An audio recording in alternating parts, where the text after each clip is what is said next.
students, how are you? I hope you all are doing good. Today we are starting a chapter which name is the first empire, the Mauryas. Before starting the chapter, we have to know some important terms like what do you mean by Dhamma? Dhamma is the Prakrit form of the Sanskrit word Dharam. Second है धमा महामात्रास. धमा महात्मास वो officers होते हैं under Ashoka to look into the morals of general public and conduct of state officials. Edicts means orders issued by a ruler. Bhikshus that is disciples of Buddha. Dhamma Vijay, that is victory of the Dharam. Now first we will read about the Mauryan Empire. The Mauryan Empire, that period is very important in the political and cultural history of ancient India. The rise of the Mauryan dynasty ushered in a new era as the whole country was politically united at the first time under one head and rule. A uniform system of administration was set up throughout the land that also brought about its culture unity. Mauryan empire बहुत important है history में. क्यों? क्योंकि Mauryan empire का वो time था जब पूरा का पूरा इंडिया जो है वो एक हेड के अंडर था, यानी एक हेड एक रूलर जो है वो रूल कर रहा था. उस टाइम जो एडमिनिस्ट्रेशन सिस्टम था वो भी काफ़ी अच्छा था. राइट नाउ फर्स्ट हम रीड करते हैं चंद्रगुप्त मौर्य, जिन्होंने मौर्यन डायनेस्टी की शुरुआत की 321 to 297 BC. Belong to the Mauryan clan of Pippalivana. His ancestry and early life is unknown. Probably he was the commander-in-chief of the Nanda army. उनके पहले की लाइफ के बारे में इतना नहीं जानते हैं. शायद वो नंदा आर्मी में कमांडर इन चीफ रोल पर होंगे. With the assistance of Kautilya, also known as Chanakya or Vishnugupta, he brought about the downfall of the Dhananda, the last Nanda ruler, and established his sway over northern India. In 305 BC, Seleucus Nicator, a general of the Greek king Alexander, was defeated by Chandragupta. और Seleucus Nicator जो कि great king Alexander का एक दूत था, एक general था, उसको भी चंद्रगुप्त मौर्य ने डिफीट कर दिया था. और चाणक्य की हेल्प से उन्होंने चंद्रगुप्त मौर्य ने बहुत अच्छे से इंडिया पर रूल किया. Consequently, the territory of Afghanistan was ceded to him. Chandragupta built a vast empire which included Bihar, Bengal, large part of Odisha, Gangetic Plains, Central India and parts of Deccan. He was succeeded by his son Bindusara. और उन्होंने चंद्रगुप्त मौर्य ने India के काफ़ी जो fertile plain थे, ठीक है, Odisha, Gangetic plain, central India, वहाँ पर काफ़ी टाइम तक रूल किया. उसके बाद उनको सक्सीड किया उनके बेटे बिंदुसार ने. From 297 to 273 BC, he defeated the rulers of 16 kingdoms and added their territories to his empire. Under him, the Mauryan Empire covered the whole of the India subcontinent except for Kalinga and some small kingdom in the south. Bindusara जो कि एक great king थे, ठीक है, तो जितना भी India बचा हुआ था उसको भी बिंदुसार ने कॉन्क्यूड कर लिया था, सिर्फ कलिंगा को छोड़कर, और कुछ छोटे छोटे किंगडम जो साउथ इंडिया में बचे हुए थे. The Mauryan were friendly with these kingdoms of the south, लेकिन उनके अच्छे फ्रेंड रिलेशन थे साउथ के किंगडम्स के साथ. नाउ सोर्सेज ऑफ हिस्ट्री, कैसे हमें मौर्यन एम्पायर के बारे में पता लगा है. फर्स्ट सोर्स है इंडिका ऑफ मेगास्थीन्स एंड सेकंड है अर्थशास्त्र ऑफ कौटिल्य. ये दो हिस्टोरिकल सोर्सेज हैं जिनसे हमें बहुत आइडिया मिला है. इंडिका एंड अर्थशास्त्र. इंडिका किसने लिखी है? मेगास्थीन्स ने. Arthashastra by Kautilya. Okay now Indica में क्या लिखा है? Seleucus sent Megasthenes as his ambassador to the Mauryan court at Pataliputra. He extensively toured the Mauryan empire and wrote down his experiences in Indica. तो जो सेल्यूकस का जो एम्बेसडर था, जिन्होंने इंडिया में भेजा था पाटलिपुत्र में, उन्होंने अपना जो भी मौर्यन एम्पायर में जो भी एक्सपीरियंस उनको देखने को मिला वो सारा इंडिका में कंपोज किया है. These accounts provide a lot of information about the socio-economic and political condition of Chandragupta empire. Chandragupta king के टाइम पर जो वहाँ पर लोगों का स्टेटस था, सोशल इकोनॉमिक पोजीशन थी, पॉलिटिकल कंडीशन जो थी, उसको इंडिका में डिस्क्राइब किया गया है. सेकेंड बुक है अर्थशास्त्र. अर्थशास्त्र कौटिल्य ने लिखी है. Kautilya was the friend, guide and mentor of Chandragupta. He was a wise and sure teacher who wrote Arthashastra, a treatise and administration, politics and military system of those time. आपने सुना भी होगा कौटिल्य के बारे में. कौटिल्य बहुत ही चतुर, बहुत ही वाइज, बहुत ही बुद्धिमान थे. ठीक है, वो चंद्रगुप्त के फ्रेंड भी थे, गाइड भी थे और मेंटोर भी थे. उन्होंने अर्थशास्त्र को कंपोज किया है जिसमें उस टाइम की पॉलिटिकल, एडमिनिस्ट्रेशन, मिलिट्री कंडीशन को डिस्क्राइब किया गया है.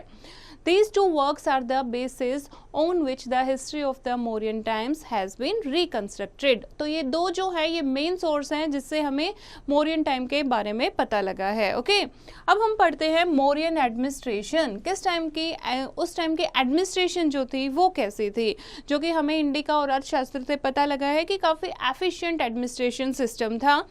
एक सेंट्रल गवर्नमेंट थी.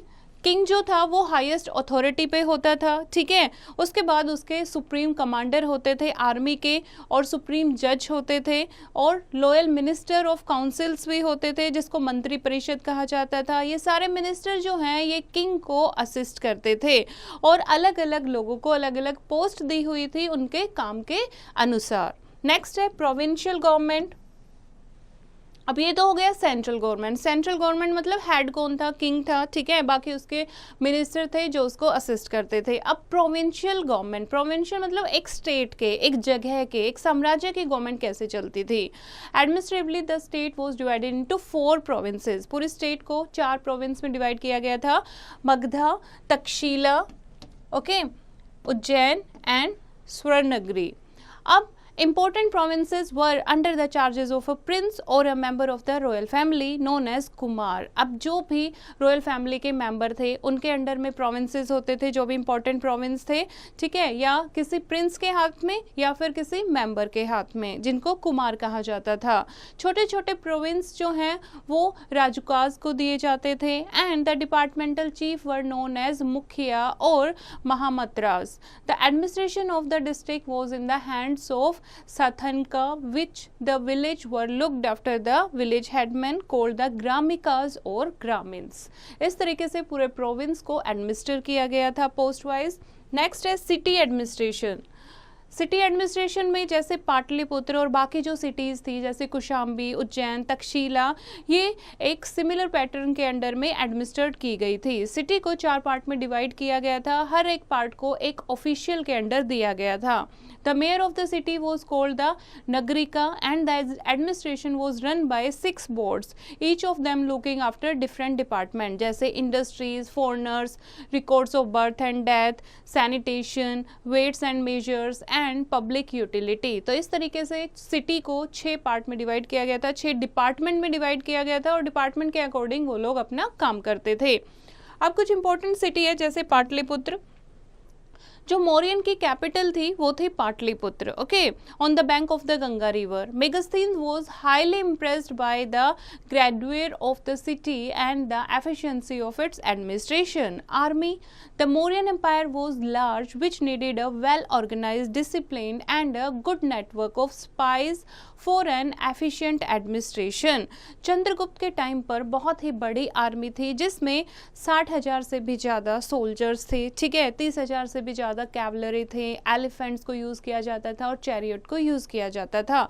आर्मी के हेड को सेनापति कहते थे जो डायरेक्ट किंग को रिपोर्ट करता था. उसके बाद है बहुत सारे स्पाइस भी थे. तो उस टाइम स्पाई सिस्टम था. ठीक है, पूरी कंट्री में राजा के जो स्पाइस थे, जासूस थे, वो फैले हुए थे जो कोई भी कॉन्स्पिरेसी या रिवोल्ट को किंग तक रिपोर्ट करते थे. नाउ नेक्स्ट है रेवेन्यू सिस्टम. रेवेन्यू सिस्टम जो था वो ज़्यादातर मेन जो रेवेन्यू था वो एग्रीकल्चर से कलेक्ट किया जाता था. And water for irrigation was regulated by the state. Water tax was also imposed. Besides land revenue, other sources of revenue जैसे कि custom, sale tax, taxes on crafts and trade etcetera. The revenue so collected was used for maintaining the army, implementing welfare measures and payment of salaries to the official. जो भी revenue, main source क्या था revenue का? Agriculture. उसके अलावा water पर भी tax लगाया गया था, ठीक है, और उसके अलावा कस्टम, सेल टैक्स और क्राफ्ट और ट्रेड पर भी टैक्स लगाया गया था। जो भी रेवेन्यू कलेक्ट होता था वो आर्मी को मेंटेन करने के लिए यूज़ किया जाता था और वेलफेयर मेजर के लिए यूज़ किया जाता था, एंड जितने भी ऑफिशियल थे उनकी सैलरी के लिए उस रेवेन्यू को यूज़ किया जाता था। नेक्स्ट है वेलफेयर मेजर्स। लोगों की भलाई के लिए क्या कदम उठाए गए थे उस टाइम पर? चंद्रगुप्त ने बहुत सारे road, well, canals, rest houses, hospital आदि बनवाए थे जनरल पब्लिक के लिए। उसके अलावा गुजरात में एक लेक भी बनाई, Sudarshan lake, and Ashoka planted fruit bearing trees on both sides of the roads of the comfort of travellers. He also set some hospitals and made provisions for irrigation also. Next है socio economic life of the people. लोगों की life कैसी थी? First है economy. लोग ज़्यादातर क्या थे? फार्मर थे, खेती बाड़ी करते थे, गांव में रहते थे, ठीक है। कुछ शेपर्ड्स थे, कुछ हर्ड्समैन थे, कुछ आर्टिशन थे, कुछ क्राफ्ट पर्सन थे जैसे कि carpenter, weaver, metal worker, pot making, ठीक है। तो ये इनका मेन ऑक्यूपेशन होता था। सोसाइटी को मौर्यन एम्पायर के टाइम पर सोसाइटी को प्रोफेशन के अकॉर्डिंग डिवाइड किया गया था। स्कॉलर्स, जो कि मोस्टली ब्राह्मण को कहा जाता था, उनकी एक ग्रेट रिस्पेक्ट थी, हाई पोजीशन थी, ठीक है। And the Brahmins and the Jain and Buddhist monk did not have to pay any taxes, और उनको कोई टैक्स भी पे करना नहीं पड़ता था। Official, soldiers, merchant, craftsman, farmer were other classes. During this time Takshashila, Kashi, Pataliputra and many other towns were known as centre of learning. और इस टाइम पर सेंटर ऑफ लर्निंग भी थे जहां पर बुद्धिज्म, जैनिज्म या फिर वेदास इनकी पढ़ाई होती थी, जैसे कि तक्षशिला, काशी, पाटलिपुत्र। ओके, नेक्स्ट है Ashoka the great king. Ashoka के बारे में हम पढ़ेंगे। मौर्यन एम्पायर के ग्रेट किंग रहे हैं अशोका। अशोका का ये एम्पायर आप मैप में देख सकते हो, ठीक है। Now Ashoka occupied the throne in 273 BC, but his actual coronation took place in 269 BC. He is remembered as a popular and efficient emperor of India, but Indians were unaware of him until the 19th century. Now the Kalinga war, जो कि अशोका की life time में काफ़ी important रही है। Kalinga modern Odisha, जैसा कि आपने पहले पढ़ा था कि कलिंगा को और साउथ की कुछ छोटी स्टेट्स को छोड़कर बाकी सारा एम्पायर जो है वो मौर्यन के कंट्रोल में था। अब कलिंगा को जीतने के लिए अशोका क्या करते हैं? वॉर करते हैं। कलिंगा, जिसको आज क्या कहा जाता है? ओडिशा के नाम से जाना जाता है। It is on a strategic position commanding the trade route to south India. It was ruled by a tribal chief. In 261 BC Ashoka launched a devastating attack on Kalinga which offered on stiff resistance. ठीक है, अशोका ने एक attack किया, ठीक है, जो कि बहुत ही खतरनाक था, बहुत ही बर्बादी वाला अटैक था, बहुत सारे लोगों की जान गई थी उसमें। But the enormous loss of life and bloodshed filled the king with pain and guilt. हालांकि वो अशोका जो थे वो इस वॉर में जीत गए थे, लेकिन इतने लोगों का खून खराबा देखकर, इतने लोगों की लाइफ को देखकर, सबका रोना देखकर उन्हें अपने ऊपर बहुत गिल्ट हो रहा था। This battle was a turning point in Ashoka life. और यहाँ पर इस कलिंगा की बैटल से अशोका की लाइफ में एकदम टर्निंग पॉइंट आया, यानी उनकी सोच ही बदल गई। उन्होंने हमेशा के लिए वारफेयर यानी कि युद्ध छोड़ दिया और उन्होंने फॉलो किया धर्म विजय, कॉन्क्विस्ट बाय धर्म, कि धर्म से, धर्म के साथ विजय प्राप्त करनी है, वॉर के साथ नहीं।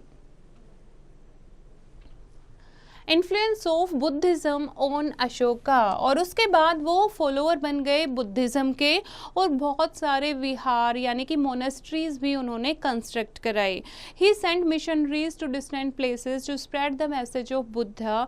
ही sent his own son Mahendra and daughter Sanghamitra to Sri Lanka for this purpose. Now he became the follower of Buddhism, क्योंकि बुद्धिज्म सिखाता है कि किसी को भी हमें नुकसान नहीं पहुंचाना चाहिए, ठीक है। इसीलिए बुद्धिज्म के स्प्रेड करने के लिए उन्होंने काफ़ी मिशनरीज भी आउटसाइड ऑफ द कंट्री भेजे। Now next is interesting fact, the Mauryan empire and the Hellenistic realm were contemporary. Means Mauryan empire और उस टाइम हेलेनिस्टिक जो किंग था, ठीक है, उनके बीच में एक ट्रीटी साइन हुई थी, मतलब वो एक तरफ हो गए थे, एक मैरिज अलायंस हुआ था और दोनों एक तरफ से रूल कर रहे थे। अशोकास हेलेनिस्टिक कंटेम्प्रेरीज इंक्लूड, और इसमें कौन कौन लोग शामिल थे, जैसे कि एंटियोचोस, पोटालमी, ठीक है, Antigonus and Magas and Alexander. Now next है अशोकास धम्मा। Dhamma in Prakrit language means religion. Though himself a Buddhist, Ashoka preached only good things of human conduct. His preaching include the following. धम्मा यानी कि प्राकृत language में religion को कहा जाता है, ठीक है। अब अशोका का क्या कहना था? People should live in peace and harmony irrespective of their religion. They should abstain from violence and should follow ahimsa. A true and disciplined society can be established if elders are given due respect. Masters should be kind to their servants and subordinates. People should be tolerant of each other. कि लोगों को religion को एक side में रख के लोगों को शांति के साथ प्यार के साथ रहना चाहिए, ठीक है। अहिंसा को फॉलो करना चाहिए, किसी को भी नुकसान नहीं पहुंचाना चाहिए। और एक डिसिप्लिन्ड और ट्रू सोसाइटी तभी क्रिएट हो सकती है जब हम अपने एल्डर्स की रिस्पेक्ट करें और जो मास्टर्स हैं वो अपने सर्वेंट्स के लिए, अपने सबऑर्डिनेट्स के लिए काइंड रहें एंड पीपल एक दूसरे को टॉलरेट करें।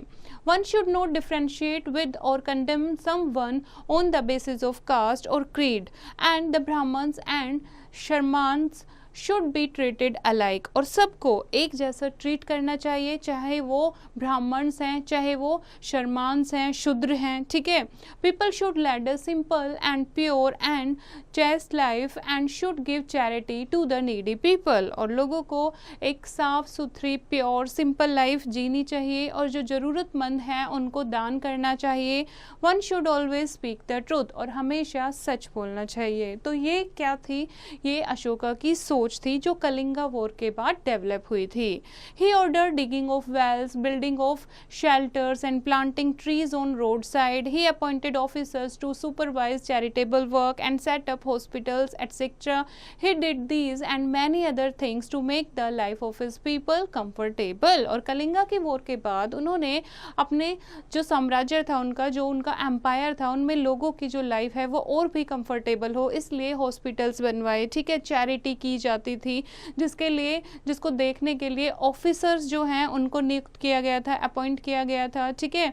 और लोगों के लिए कुएं खुदवाए, शेल्टर बनवाए, पेड़ों के दोनों तरफ ट्री प्लांट कराए ताकि जो भी ट्रैवलर हैं वो आराम कर सकें। नाउ नेक्स्ट है एफर्ट्स ऑफ स्प्रेड ऑफ धर्म। क्या एफर्ट, क्या कोशिशें की गई? Ashoka adopted the following measures to spread his dhamma. He set an example by leading a simple and virtuous life and practiced ahimsa. उन्होंने सिर्फ बातें ही नहीं की, उन्होंने अपनी जो लग्जरी लाइफ थी, जो किंग की लाइफ थी, वो बिल्कुल छोड़ दी और उसकी जगह एक सिंपल लाइफ व्यतीत करनी शुरू की। After the Kalinga war he gave up war altogether and his edicts spread the message of dhamma which were written in local script. और कलिंगा की वॉर के बाद उन्होंने वॉर भी हमेशा के लिए छोड़ दी, ठीक है। उनके जो एडिक्ट थे उन पर मैसेज लिखा होता था धम्मा के बारे में।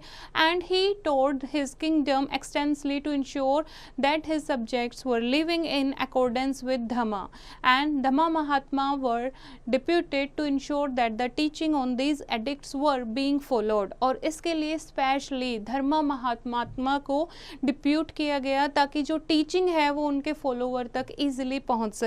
He convened the Buddhist council at Patliputra to do away with differences in the interpretation of Buddhist teaching and to spread the teaching of Buddha. He sent missionaries not only to different parts of India, उसके अलावा foreign countries में भी उन्होंने missionaries भेजे Buddhism को spread करने के लिए।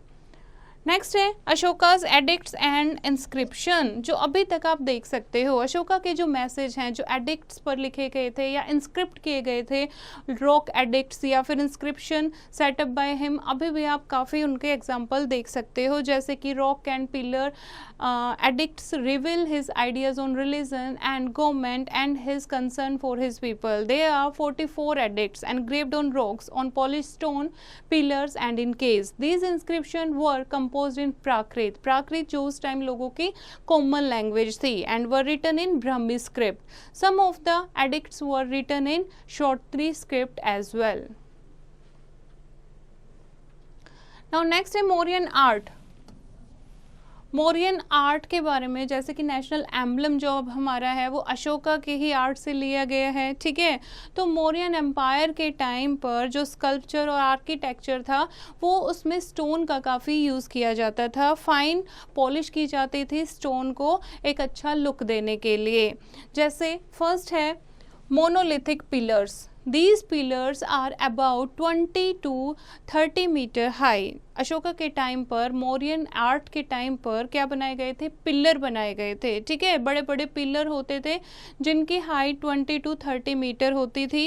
And these have been found at various places in Bihar, जैसे कि Lauriya Nandangarh and Lauriya Araraj, and the bear beautifully curved animal figure at the top called capitals, and there is a bell shaped into capital at Sarnath. Sarnath में जो हमारे national emblem में लिया गया है ये आपको काव किया हुआ मिलेगा, ठीक है, near Varanasi. Now this capital consist of 4 part. At the base there is an inverted lotus with long petals. अब नीचे क्या है? लॉन्ग पेटल्स के साथ एक आपका क्या बना हुआ है? एक लोटस है, ठीक है। उसके बाद about this there is a drum shaped pedestal bearing 4 chakra, यानी 4 व्हील बनाए गए हैं facing 4 direction. Between the chakras there are 4 animals, a horse, a lion, an elephant and a bull, ठीक है। यहाँ पर आपके 4 जो एनिमल्स हैं वो बनाए गए हैं 4 चक्र के बीच में। उसके बाद above this there are 4 beautifully carved and polished lions जो बैक टू बैक बैठे हैं। आप एक बार में देखोगे कि तो आपको 3 ही लायन दिखाई देंगे, यानी हर तरफ से आप जब भी इसको देखोगे पिलर को, कैपिटल को, तो ये आपको एक जैसा ही दिखाई देगा। उसके बाद originally the lion supported a huge dharam chakra wheel of law which represent the law of the Buddha. This wheel is in fragments now. The lion capital and the wheel are of special significance to us. The lion capital has been adopted as the national emblem of India, which appears on our currency and government document or national flag. The wheel appear in our national flag. जो wheel है, ठीक है, यानी अशोका के जो emblem से लिया गया है वो अब हमारा नेशनल एम्बलम है। और जो आप देखोगे ये आपको करेंसी पे दिखाई देगा और गवर्नमेंट डॉक्यूमेंट पर आपको नेशनल एम्बलम दिखाई देगा, और जो व्हील है वो लिया गया है हमारे नेशनल फ्लैग पर, ठीक है। Next is stupas. Ashoka built a large number of stupas. There were hemispherical dome-shaped monuments built for Buddha's relics. Buddhas के जो monks होते थे, बुद्धिस्ट monk, उनके आराम करने के लिए डोम शेप जो हैं वो जगह बनाई गई थी जिनको स्तूपास कहा गया है। They were made of brick and mud, and the side railing and the umbrella at the top of the stupas were made up of stones. Ashoka is believed to have built 84,000 stupas throughout the country, जिसमें से main है Sanchi stupa near Vidisha इन Madhya Pradesh. Next है statue of यक्षिनी। It was found at Didarganj in Patna. It is a sculpture of rare beauty and grace. It is now on display at the Patna Museum. अब कहाँ है ये statue of Yakshini? That is in Patna Museum. The Mauryas also began the practice of excavating caves which served as residence for monks, and some of the prominent caves are in Barabar and Nagarjun Hills. Next is downfall of the Mauryan Empire. Mauryan empire कैसे downfall हुआ, कैसे Mauryan empire खत्म हो गया? The Mauryan empire crumbled within 50 years after Ashoka death in 232 BC. In 185 BC, Bhridranath, the last of the Mauryas, were assassinated by his Brahmin commander-in-chief Pushyamitra, who founded the Sungha dynasty. जो last king था Mauryan empire का, that is भृद्रथ, ठीक है, उसको किसने मार दिया था? पुष्यमित्र सुंगा ने, जो उसका ब्राह्मण कमांडर इन चीफ ही था, ठीक है। तो उसके बाद शुरू हो गई Sunga dynasty. Some historians maintain that the disintegration of the Mauryan empire was the result of Ashoka's policy and actions of his pro Buddhist policy which caused a revolt among the Brahmins. और दूसरा, कुछ हिस्टोरियंस का कहना है कि जो अशोका की पॉलिसीज थी वो बिल्कुल बुद्धिज्म को वो फॉलो करने लगे थे, ठीक है। तो ये एक तरीके से एंटी ब्राह्मण हो गई थी, तो ब्राह्मण जो थे उनको इस चीज़ से क्या थी, प्रॉब्लम होने लगी थी. It has also been said that Ashoka's insistence or non-violence resulted in the army becoming ineffective and so could not meet the threat of invaders from the northwest. और दूसरा ये भी कहा जाता है जब अशोका ने वॉर को बिल्कुल छोड़ ही दिया था, ठीक है, नॉन वायलेंस की तरफ वो आ गए थे, तो जो उनकी आर्मी थी वो इनसफिशिएंट हो गई थी, इनइफेक्टिव हो गई थी ट्रेडर्स को, इन्वेडर्स को रोकने के लिए. Weakening the economy too acted as an economic pressure on the empire. Above all the weak successor of Ashoka could not maintain the vast empire. तो अशोका के बाद जो नेक्स्ट सक्सेसर आए वो इतने बड़े एम्पायर को मेंटेन नहीं कर पाए और यहाँ पर जो मौर्यन एम्पायर है वो डिक्लाइन हो गया. Now here is the quick recap of the chapter. The Mauryan Empire founded by Chandragupta Maurya was the first empire in India. Indica or Megasthenes and Arthashastra of Kautilya are the two historical sources of the authentic account of the reign of Chandragupta. Mauryan administration was an efficient administration. The king was the highest authority of the state. For provincial administration, the empire was divided into 4 provinces. Patliputra was the capital city of the Mauryas, and the Mauryan administration is famous for a large and highly organized army, spy system, revenue system, and the welfare measures. Majority of people were farmers, others included shepherds, herdsmen, and artisans. The Mauryan society was divided on the basis of professions. Ashoka was the most illustrious emperor of India. The Kalinga War changed the life of Ashoka, who adopted a path of peace for the next 30 years, and he followed the policy of Dharma Vijay. Ashoka built many vihars, stupas, monasteries, rock pillars, and edicts. Ashoka spread Buddhism outside India. The Mauryan kings also started the practice of digging caves, and the Mauryan Empire fell within a period of 50 years after the death of Ashoka. So this is the chapter, bachche. I hope you have understood the chapter. You have to read it once and again and do the practice of exercise yourself.